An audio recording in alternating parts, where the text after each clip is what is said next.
you all for being here to the monthly wine and dine at Redwood Cafe. And we want to thank Michael and his staff for allowing us a wonderful venue to put this on every month. The fourth Tuesday of every month, although next month we're passing because that's Christmas Day and I figured you guys all had other plans. So we will pass. Tonight we're doing a special night of a little bit different. We're having readers who are in Redwood Writers read their stories from the anthology that our club puts on. Our first reader will be Bob Miller.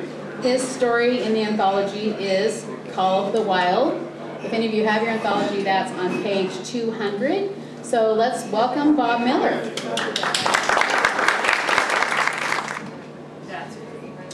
Good evening. My name is Bob Miller. As you can see, I'm a bit older than 21. And this is the second or third time that I've read. I'd like to read a section, a little piece that I wrote about one of my experiences. I'm a bit of an outdoorsman. I love the mountains, the streams. I was an avid fly fisherman until arthritis overcame me. The hell with arthritis. It was nearly midnight, but the sundown afterglow illumined the roseate blooms over the fringes of the lake and into the surrounding forest. Total silence prevailed, a silence filled with the sub-auditory murmurings of wilderness and the muted splash of my boots in the reedy shallows of the lake. The only bright point of light, the evening star glowing on the western horizon. I squatted on a hump of sedge to lower my plane of view of the lake surface, searching for the telltale ring of a rising fish. The dark, glassy water reflected ripples of starlight from a ring of rises mostly beyond the range of my cast. Wading deeper into a strange lake from an unknown shore, alone at night in the wild, to reach fish was not a prudent venture for a gray-haired angler. I opted to remain seated on the hummock and osmose the ambiance of the Canadian wild. Somewhere, several hundred yards into the bordering taiga, beyond view and sound, my wife and friends lay snug in their bunks, solidly asleep, oblivious to the mysteries and seductions of undisturbed nature. So be it, to each his pleasure. I had deserted the warmth and camaraderie of the campfire for a stroll through the forest and around the lake in the near perpetual twilight of the Canadian Northland. A gentle breeze and the cool of the night had hastened departure of the ubiquitous mosquitoes. The air frisked with the fragrance of pine and musky undertones of moss and lichen. I had gone in search of Arctic grayling and trout in this little gem of a lake in Canada's outback, sculpted eons ago from bedrock by a mighty glacier. It had been a profitable evening. I had landed a clutch of Arctic grayling, the signature salmonoid of the cold waters of the northern Canadian Northernland. Moments later, I heard the slurp of a rising fish as it sucked an insect from the water's surface. Like the ring of the rise, not 30 feet distant. With the automatic response of a dedicated fly fisherman, I stroked a couple false casts, and dropped a size 16 emerger within the circle and counted 1,000, 2,000, 3,000, and twitched my line. Wham! A whirl and splash and the unmistakable tug of a live fish at the end of a line. I lowered my rod parallel to the water and worked the gamely fighting fish toward me. In the gleam of my headlamp, I gently released a 16-inch Arctic grayling, whose fresh, iridescent hues mirrored the chroma of nature. Alas, I knew those colors vanished once the vital functions of the fish ceased. But what a joy to hold, if only briefly, the essence of wild vitality in my hand, and then return him, unharmed, to his lair in the crystalline depths of the lake. I relaxed on my grassy hillock, my booted feet in the shallow water, puffed contentedly on my hefty briar pipe, and watched the tendrils of fragrant smoke curl about my head and drift over the water. Fisherman, I decided, had the best of all worlds: quiet, intimacy with nature, and the contentment that comes with accepting the world as it is. At that moment, an incredible song warbled over the lake, an echo so wild and free, so haunted with mystery and strangeness, that it sent shivers along my spine and a quiver in the jaw clenching my pipe. Tears welled in my eyes and my hands shook. I had often heard the yip of coyote, the howl of wolf, and the bugle of elk, but this was more untamed, a peak experience, only a few of which punctuate a lifetime. It was the call of a loon to its mate, a yodel crammed with eons of evolution, of instincts and communication unknown to man, the primeval trumpet of bonding and reproduction. Again and again it reverberated across the lake and rippled into the taiga. Then there it was, a loon, but a short cast from me, plying the silvered inky water with a tiny chick riding on its back. I sat immobile and sponge-like absorbing the moment. It was a slow and hushed walk back to camp. I had been touched by creation. Thank you. The sales of the anthology, a portion of that goes to help keep Jack London State Park open over in Glen Ellen. That's another reason why you want the book, right? So you know you're going to keep open a wonderful park. So we next will be having Arlene Miller read her story, Gran Waar.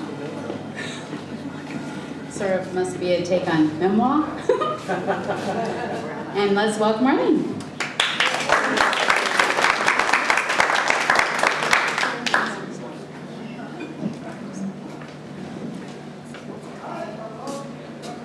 Thank you. Oh no. That was good. Dark.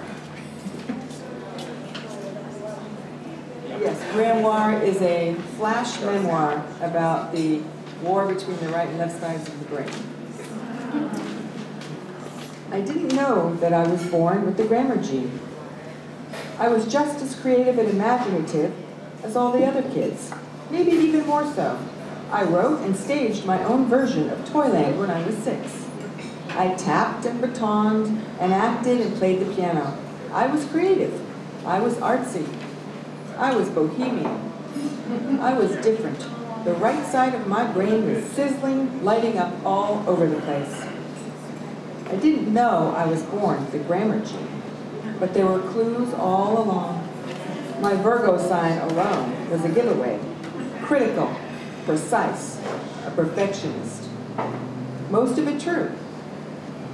I didn't ask to be that way. The left side of my brain apparently wanted to be heard.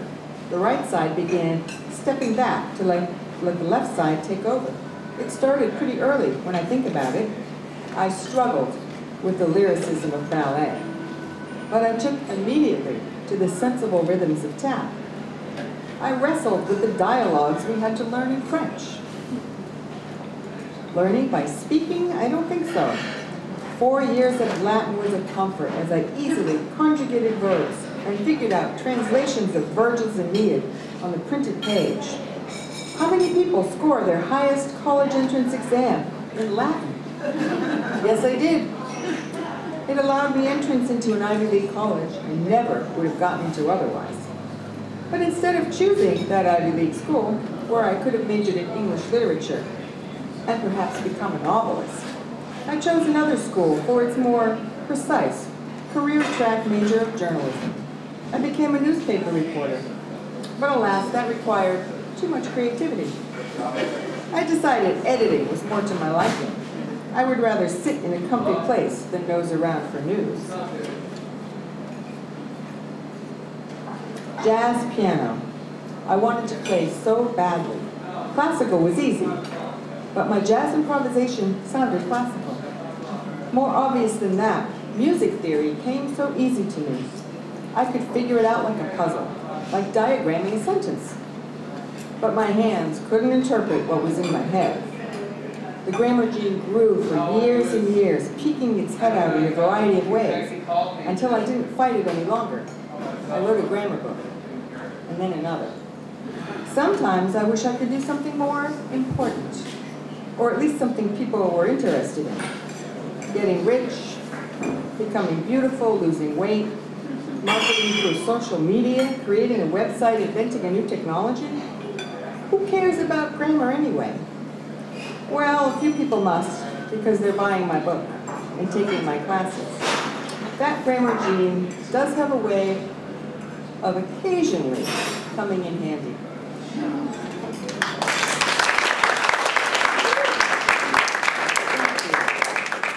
Next, I would like to introduce Helen Sedgwick, who will read from the Bedroom of Boxes. If you are following along, page 82.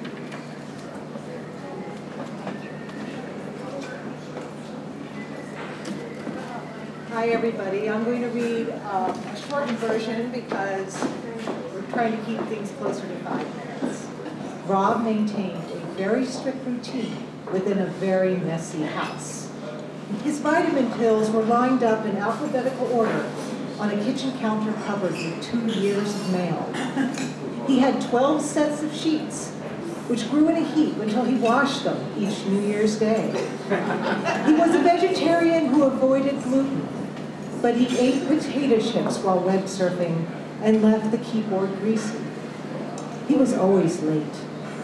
But Amy was determined not to let any of this drive her away, because Rob remembered the melodic themes of every symphony they attended and the names of her friends. He always put the toilet seat down.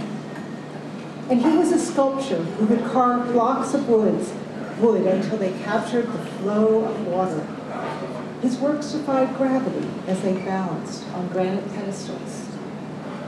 Amy was an ER doctor. Her days were peppered with puke and paperwork. Her apartment had been furnished in a one-day trip to Pottery Barn, and she kept it as tidy as the catalog.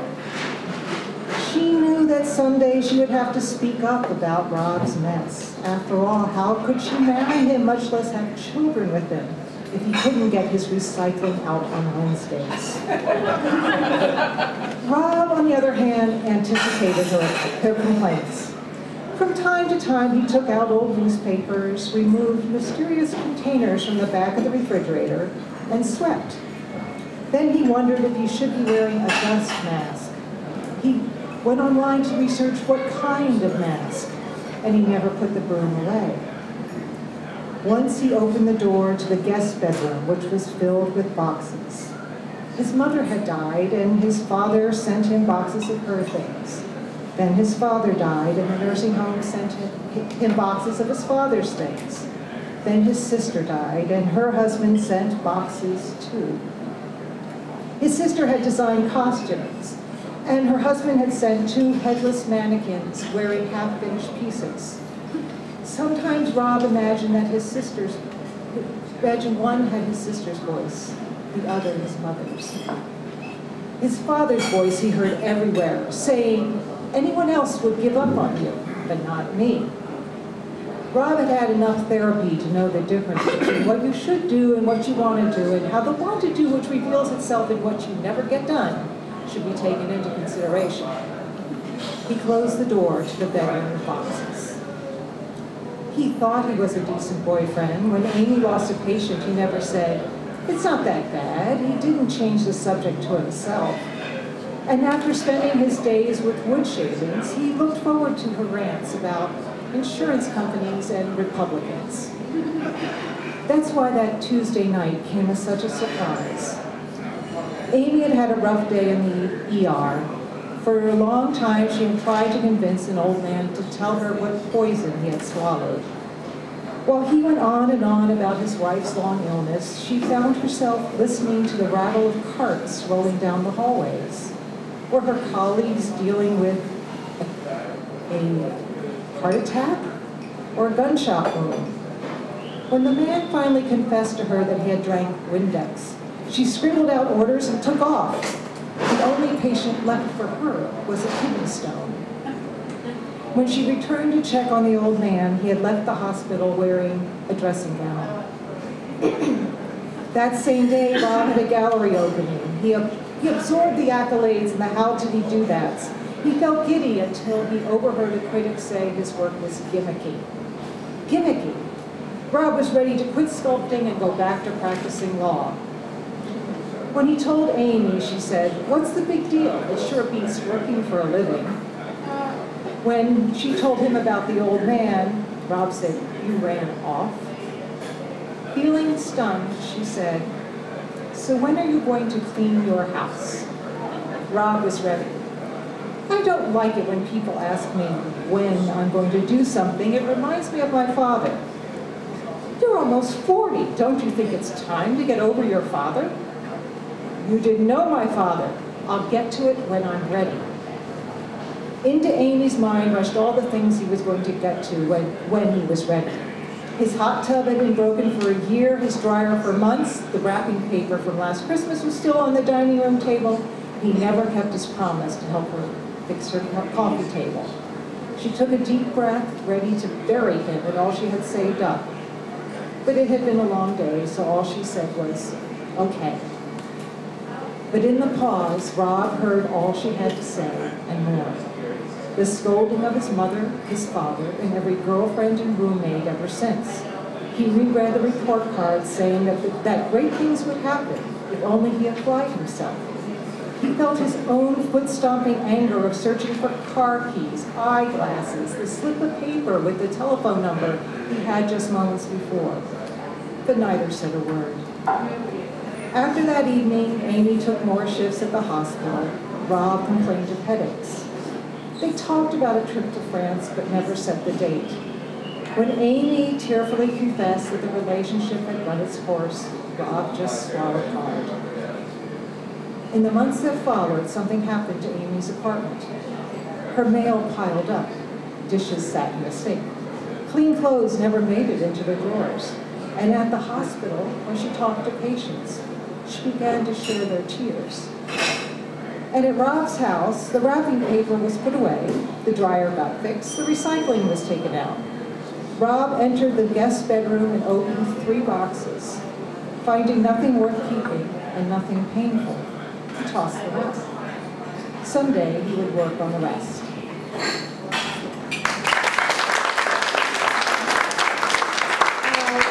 Next we have Anna Manwaring, is that the right pronunciation? Manwaring. Reading Liminal Space. Liminal space. We wonder what we will find and hear the step that begins the journey to the place we cannot know. That place, dark veiled and secreted from our inquisitive eyes, that threshold human eyes see. Some approach on bent knee, flailing their skin with thorns in supplication, in penance. Some approach boldly, hands raised to knock, hands raised in joy. And many turn away, pull back, afraid. Seekers returned from the portal, shouting of the arcane, proclaimed as messengers with their glimpses of heaven, of illumination, of salvation. Yet I see no spark of glory in their telling. Only you who have passed before us, you who have left us outside the gate, only you can answer, has your pain ended? Has your peace arrived? Will ours? We want to believe we will journey to where we bathe in lotus blossoms, where we sip honeyed nectar and repose in the eyes of light. Thank you. That was from my sister who died on July 27th. And now it's my pleasure to introduce Tammy Cassius, reading My Affair with Mickey.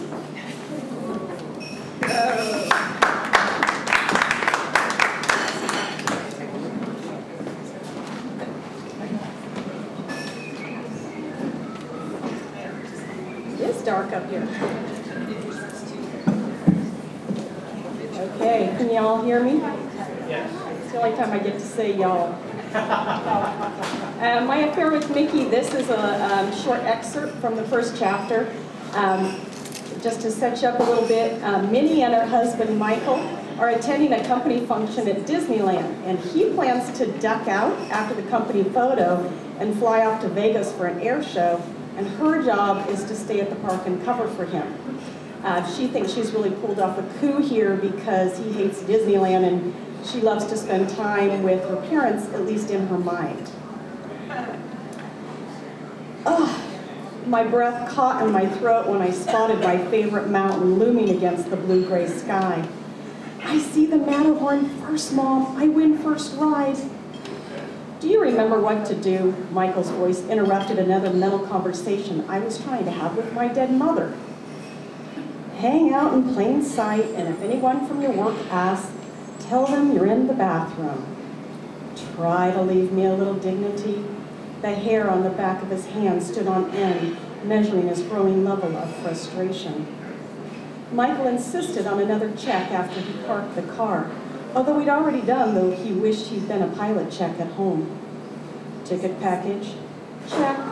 Stupid hats? Check. I tried to fit the bright red baseball hat over the top of my French twist. Michael snatched it off and tossed it in the back seat. That is not a good look for you. Check. I don't have a good look. Michael made sure to greet his boss, Chris, wife, and a daughter, Jessica, who just started working at the toy company. Jessica barely nodded at me as she bent to tighten the buckle on her precariously high-heeled shoes. Not a great choice for a day at a theme park.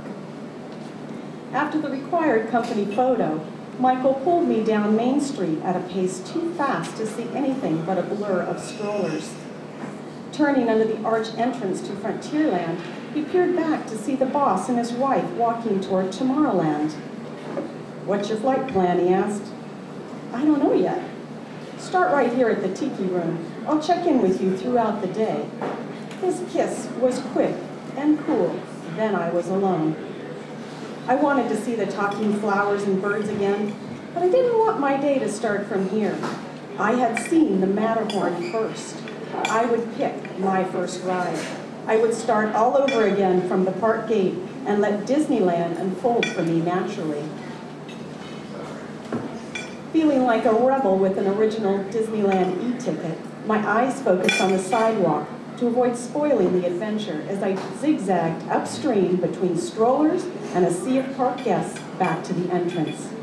I turned right onto Main Street when a tug at my leg startled me. Ah! Pain shot through my knees and hands as I hit the ground.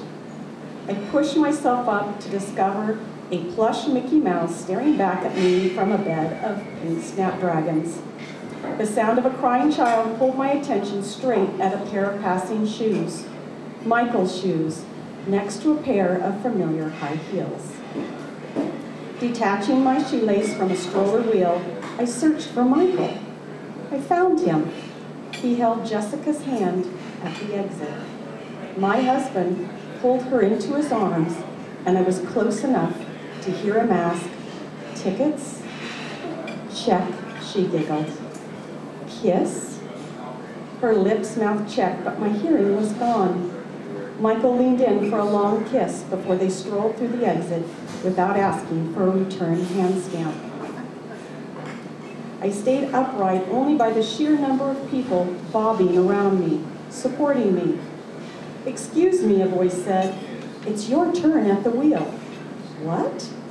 My focus turned to a young man dressed in a train conductor's uniform. He took my ticket with one hand and pointed up at the other.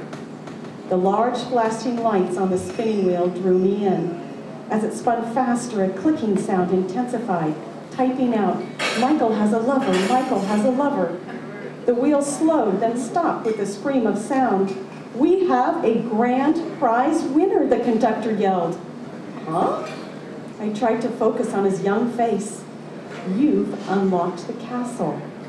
My leg bones liquefied as tiny stars twinkled at the corners of my eyes.